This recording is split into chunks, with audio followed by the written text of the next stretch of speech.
1969 সালে বিজ্ঞান চাঁদে গিয়েছিল। ওই সময় একটা যানবাহন ব্যবহার করেছিল অ্যাপোলো 11 নামে। ওই যানবাহনটার গতি ছিল প্রতি ঘন্টায় 48,000 কিলোমিটার। কত? এত গতি। আমগো এই যে মোটরসাইকেলের গতি, প্রাইভেট কারের গতি 100 সর্বোচ্চ আমরা চালাই, ওইটা ছিল 40,000 প্লাস গতি। ওইটা নিয়ে যদি আমরা সবচেয়ে কাছের তারকা যেটা সন্ধ্যার সময় দেখি প্রক্সিমেশন ট্রাই, এটায় রওনা দিলে কত সময় লাগবে জানেন? ওইটা নিয়ে রওনা দিলে 1,15,000 বছর লাগবে ওখানে যেতে। সুবহানাল্লাহ কন্যা, সবচেয়ে কাছের তারকা। তো বিজ্ঞান যত কিছু আবিষ্কার করে আলহামদুলিল্লাহ, কোরআন আরো 1,500 বছর আগে এগুলো বলে রাখছে।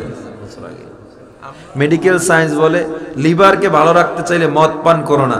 আমাদের ধর্মে মদ পান হালাল না হারাম? আরো 1,500 বছর আগে। মেডিকেল সায়েন্স বলে পাকস্থলী নষ্ট করতে না চাও শুকরের গোশত খেও না। আমাদের ধর্মে হালাল না হারাম? মেডিকেল সায়েন্স বলে তোমরা ব্রাশ কম করো, এগুলো আপনার দাঁতের পায়রিয়া ছিদ্র হয় ছোট ছোট, ওখান থেকে পেস্ট ঢুকে আপনার পায়রিয়ার মধ্যে জীবাণু সৃষ্টি হয়, দাঁত নষ্ট হয়, দুর্গন্ধ হয়, এমনকি ওটা দ্বারা আপনার মুখের ক্যান্সার তৈরি হওয়ার সম্ভাবনা। এজন্য মেডিকেল সায়েন্স সপ্তাহে দুইবার ব্রাশ করার জন্য উৎসাহিত করে, এর চেয়ে বেশি না। বাকি টাইম কি করবে বলে? বাকি টাইম গাছের শিকড় দিয়ে তোমরা ব্রাশ করো। আর গাছের শিকড়ের সুন্নত, মেসওয়াকের সুন্নত নবী 1,500 বছর আগে করে গেছে। আপনি আমি মনে করি পৃথিবী খালি এই একটা সৃষ্টি জগৎ না, আল্লাহর কোটি কোটি সহস্র কোটি সৃষ্টির মধ্যে পৃথিবী একটা ছোট্ট সৃষ্টি, ছোট্ট। এই পৃথিবীর চেয়েও 13 লক্ষ গুণ বড় সূর্য। 13 লক্ষ পৃথিবী এক জায়গায় করলে পৃথিবীটা যত বড় হবে সূর্যটা তত বড়। সূর্য আলো ছাড়ে পৃথিবীতে 8 মিনিট 40 সেকেন্ড লাগে পৃথিবীতে আলো আসতে। সূর্যের যে তাপমাত্রা দেখেন, সূর্য কত বড় আল্লাহর সৃষ্টি। আমরা ভাত রান্না করি কত 150 থেকে 200 ডিগ্রি সেলসিয়াস ফারেনহাইট তাপমাত্রা থাকে, আর সূর্যের মধ্যে 1.5 কোটি ডিগ্রি সেলসিয়াস তাপমাত্রা। কয় কোটি? এই সূর্যটা এত বড়, সূর্যের চেয়েও আল্লাহর বড় সৃষ্টি বেটেলজিউস নামে একটা তারকা। যে বেটেলজিউস তারকার পেটে 33 কোটি সূর্য ঢুকে যাবে। কয় কোটি? এর চেয়ে আবার গ্যালাক্সি বড়। গ্যালাক্সি মানে বুরুজ। তাবারাকাল্লাযী জাআলা ফিস সামাই বুরুজান ওয়া জাআলা ফিহা সিরাজান ওয়া কমারাম মুনীরা।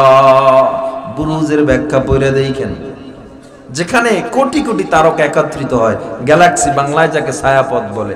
এই গ্যালাক্সি কত বড়? বেটেলজিউস তো সূর্যের চেয়ে 33 কোটি গুণ বড়, আর বেটেলজিউসের মতো বিলিয়ন বিলিয়ন কোটি তারকা একটা গ্যালাক্সির ভিতরে থাকে। এরকম গ্যালাক্সি আছে কয়েক কোটি। আবার গ্যালাক্সিগুলোর খেয়ে ফেলে ব্ল্যাক হোল নামে একটা সৃষ্টি, কালো একটা গর্ত। ওই গর্তটা তাইলে কত বড় যে গ্যালাক্সিগুলো খেয়ে ফেলে। এটার ব্যাপারে আল্লাহ কোরআনে বলেছেন, ফালা উকসিমু বিমাওয়াকিন নুজুম। ওই জায়গার কসম খেয়েছেন মাওয়াকিন নুজুম, যেখানে তারকাগুলো পতিত হয়। তাইলে আল্লাহর সৃষ্টি এত বড়। আমরা সন্ধ্যার সময় একটা তারকা দেখি, অনেক উজ্জ্বল তারকা। সিলেটে কি বলে এটারে? কি তারা বলেন? সবচেয়ে বেশি আলো দেয়, এটা কোনো নাম নাই আপনাদের এলাকায়? তারা, তারা পর্যন্তই। যাই হোক, সন্ধ্যা তারা বলে অনেকে, কেউ কেউ শুক তারাও বলে ওটারে। এইটা পৃথিবীর সবচেয়ে কাছের তারকা, সবচেয়ে কাছের, সবচেয়ে কাছের। তাইলে কত দূর আমরা একটু মেপে দেখি চলেন আল্লাহর সৃষ্টিটা। 1969 সালে বিজ্ঞান চাঁদে গিয়েছিল। ওই সময় একটা যানবাহন ব্যবহার করেছিল অ্যাপোলো 11 নামে। ওই যানবাহনটার গতি ছিল প্রতি ঘন্টায় 48,000 কিলোমিটার। কত? এত গতি। আমগো এই যে মোটরসাইকেলের গতি, প্রাইভেট কারের গতি 100 সর্বোচ্চ আমরা চালাই, ওইটা ছিল 40,000 প্লাস গতি। ওইটা নিয়ে যদি আমরা সবচেয়ে কাছের তারকা যেটা সন্ধ্যার সময় দেখি প্রক্সিমেশন ট্রাই, এটায় রওনা দিলে কত সময় লাগবে জানেন? ওইটা নিয়ে রওনা দিলে 1,15,000 বছর লাগবে ওখানে যেতে।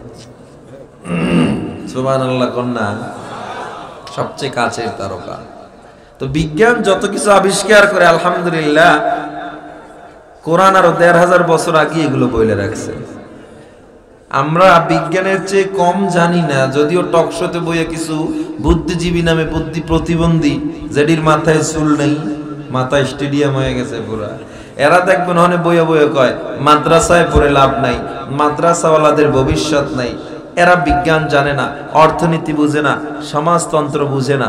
আমরা তাদেরকে জানাতে চাই কোরআন যে পরিমাণ বিজ্ঞান শিক্ষা দিয়েছে, কোরআন যে পরিমাণ জ্ঞান শিক্ষা দিয়েছে, সামাজিক ব্যবস্থাপনা, কসমোলজি বিদ্যা, অ্যাস্ট্রোলজি বিদ্যা, বায়োলজি, জিওলজি, পদার্থবিজ্ঞান, জীববিজ্ঞান, মহাকাশ বিজ্ঞান, পৃথিবী সৃষ্টিতত্ত্ব, বিগ ব্যাং থিওরি, টোটাল জামেউল উলুম একটা গাইডেন্স হলো কোরআন। যেই টোটাল শিক্ষা আল্লাহ কোরআনে দিয়েছেন, আর ওই বুদ্ধিজীবী নামে বুদ্ধি প্রতিবন্ধীরা যদি কোরআন পড়তো তাইলে হুজুরদের নিয়ে এত চুলকানি তাদের থাকতো না। কারণ আমরা তো কোরআন পড়ি, এমন কোরআন পড়ি যে প্রত্যেকটা যুগেই মনে হবে কোরআন এই যুগের জন্যই মনে হয় নাজিল হয়েছে, এমন এক সমাধান। মেডিকেল সায়েন্স বলবেন আপনি, মেডিকেল সায়েন্স ইসলাম যা শিক্ষা দিয়েছে, কোরআন যা শিক্ষা দিয়েছে, গোটা পৃথিবীর আর কোন শিক্ষা তা দিতে পারে না। ১,৫০০ বছর দেখেন, মেডিকেল সায়েন্স বলে কেউ যদি হার্টকে ভালো রাখতে চাও ডান কাত হয়ে ঘুমাও, বাম কাত হয়ে ঘুমাইও না। আর আল্লাহর নবী ডান কাত হয়ে শোয়া সুন্নত করছে আরো ১,৫০০ বছর আগে। মেডিকেল সায়েন্স বলে লিভারকে ভালো রাখতে চাইলে মদ পান করো না, আমাদের ধর্মে মদ পান হালাল না হারাম, আরো ১,৫০০ বছর আগে। মেডিকেল সায়েন্স বলে পাকস্থলী নষ্ট করতে না চাও শুকরের গোশত খেও না, আমাদের ধর্মে হালাল না হারাম। মেডিকেল সায়েন্স বলে তোমরা ব্রাশ কম করো, এগুলো আপনার দাঁতের পাইরিয়া ছিদ্র হয় ছোট ছোট, ওখান থেকে পেস্ট ঢুকে আপনার পাইরিয়ার মধ্যে জীবাণু সৃষ্টি হয়, দাঁত নষ্ট হয়, দুর্গন্ধ হয়, এমনকি ওটা দ্বারা আপনার মুখের ক্যান্সার তৈরি হওয়ার সম্ভাবনা। এজন্য মেডিকেল সায়েন্স সপ্তাহে দুইবার ব্রাশ করার জন্য উৎসাহিত করে, এর চেয়ে বেশি না। বাকি টাইম কি করবে বলে, বাকি টাইম গাছের শিকড় দিয়ে তোমরা ব্রাশ করো। আর গাছের শিকড়ের সুন্নত, মেসওয়াকের সুন্নত নবী ১,৫০০ বছর আগে করে গেছে। সুবহানাল্লাহ বলেন। এই যে চাঁদ, রাত্রে চাঁদ ওঠে, চাঁদের কিন্তু নিজস্ব কোনো আলো নাই, সূর্যের থেকে আলো সংগ্রহ করে পৃথিবীকে আলোকিত করে।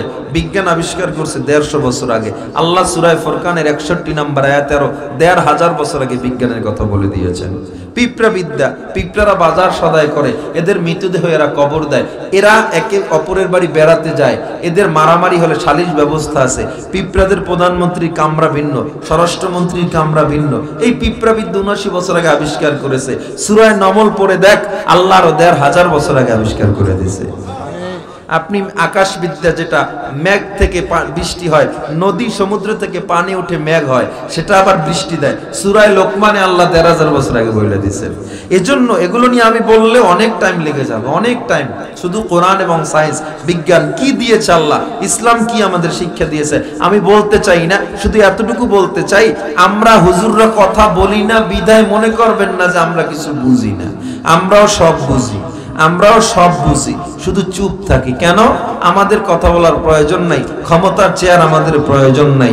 জোর তোমরা তো ৫০ বছর ধইরা দেশের দুর্নীতিতে চ্যাম্পিয়ন ৫ বার অলরেডি বানাইছো, এরপর আমরা কিছু বলি নাই। চাউলের দাম কত হয়েছে আমরা কিছু বলি নাই, তৈলের দাম কত হয়েছে আমরা কিন্তু এগুলো নিয়ে আন্দোলনে নামি নাই, পেঁয়াজের দাম কত হয়েছে আন্দোলনে নামি নাই। ওলামায়ে কেরাম ময়দানে একটা কারণেই নামে, আল্লাহর নবীর ইজ্জতের উপরে যখন আঘাত করা হয়, আল্লাহর ওয়াহদানিয়তের উপরে, তাওহীদ নিয়ে যখন প্রশ্ন করা হয়, তখনই ওলামায়ে কেরাম ময়দানে নামে, আর কোনো কারণে নামে না।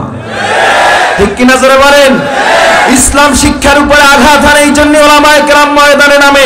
নবীর চরিত্র নিয়ে কথা বলা হয়, হজকে নিয়ে কথা বলা হয়, এই জন্য ওলামায়ে কেরাম ময়দানে নামে, আর কোনো কারণে নামে না। ওলামায়ে কেরামের কোনো স্বার্থ নাই। যারা টকশোতে বলে, টকশোতে বসে বসে আমার নবীর প্রেমকে দমাতে চায়, ময়দানে নামিয়ে তাকে জঙ্গিবাদের সাথে তুলনা দিয়ে ওলামায়ে কেরামকে আবদ্ধ করতে চায়, তাদেরকে জানিয়ে দিতে চাই, জোয়ারের পানিতে বাদ দিলে পানির স্রোত কমে না, বরং বেড়ে যায়। ওলামায়ে কেরামকে রুখতে চাইলে বাংলাদেশে রুখে রাখা সম্ভব হবে না।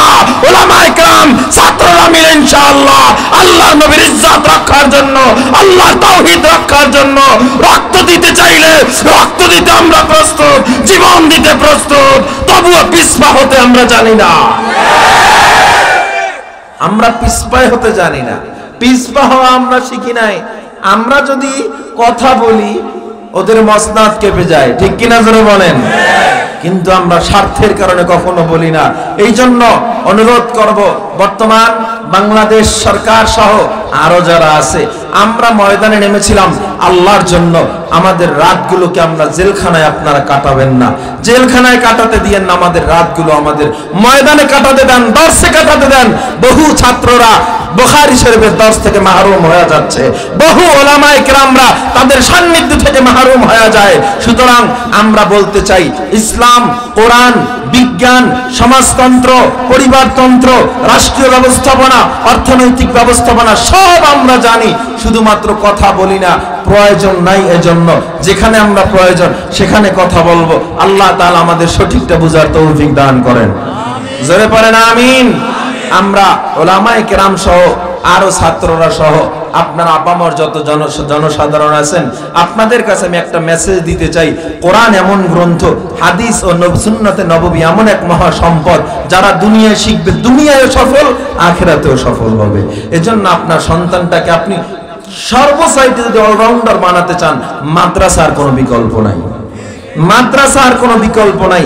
মাদ্রাসায় পড়াইলে আপনার সন্তান অলরাউন্ডার হবে, নচেত অলরাউন্ডার হওয়ার সুযোগ নাই। আপনি জেনারেল শিক্ষায় নেবেন, সব বিজ্ঞান সব কিছু শিখতে পারে, কিন্তু সে চরিত্র থেকে পদস্খলন ঘটার সম্ভাবনা আছে। কিন্তু মাদ্রাসায় পড়ালে আলহামদুলিল্লাহ, সুন্নতে নববী শিখলে, কোরআন শিখলে সর্ব সাইটের জ্ঞান আল্লাহ তাকে দান করবে। এই মাদ্রাসা প্রয়োজন আছে না নাই? মাদ্রাসা শিক্ষারও প্রয়োজন আছে। আল্লাহ আমাদের সকলকে বুঝার তৌফিক দান করেন।